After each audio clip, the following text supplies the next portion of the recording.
సుందర్పూర్ అడవిలో ఆ రోజు చాలా మంచి రోజు.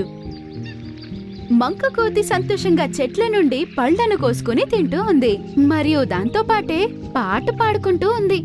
పండు పండు పండు ఎర్ర పండు యాపిల్ దాని పేరు. ఏం విషయం మంకు, నువ్వు ఈరోజు చాలా సంతోషంగా ఉన్నావు? ఏం చెప్పను గోరయ్యో రాణి, వర్షాకాలం తర్వాత మళ్ళీ వచ్చే వసంతంలో పళ్ళన్నీ తింటుంటే ఎంత బాగుంటుందో. నువ్వు చెప్తున్న మాట కరెక్టే. రా అయితే మరి నాతో పాటు కూర్చొని పాటలు పాడుతూ ఇది తిందాం. ఇద్దరు చేరి పాట పాడడం ప్రారంభించాయి. మరియు ఒక్క చెట్టు నుంచి ఇంకొక చెట్టుకి ఎగురుకుంటూ సంతోషంగా పళ్ళు తింటున్నాయి. మంక కోతి అరటి పండు తిని మరియు అరటి తొక్కని కింద పడేసింది. అదే సమయానికి మోలుబోలు అక్కడికి వచ్చాడు.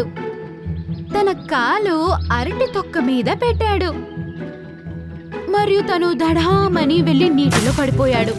మోలు మంకుని చూశాడు. మంకు, నేను నిన్ను వదిలిపెట్టను. అరే ఎలుగుబంటన్నా, సారీ, పొరపాటైపోయింది. ప్రతిసారి నువ్వు నన్ను ఏదో రకంగా ఇబ్బంది పెడుతుంటావు. ఈసారి నేను నిన్ను చట్నీ చేసేస్తా. మోలుబాలు మంకుని పట్టుకోవడానికి ఒక చెట్టుని ఎక్కుతూ ఉన్నాడు. మోలు మంకుకి దగ్గరికి చేరుకున్న వెంటనే తను ఒక్క చెట్టు నుంచి ఇంకో చెట్టుకి ఎగిరిపోయాడు.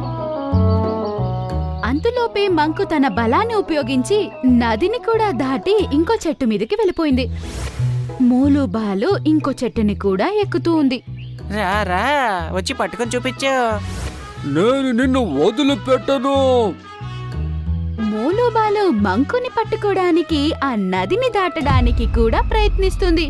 అప్పుడు అది ఆ నదిలోకి పడిపోయింది.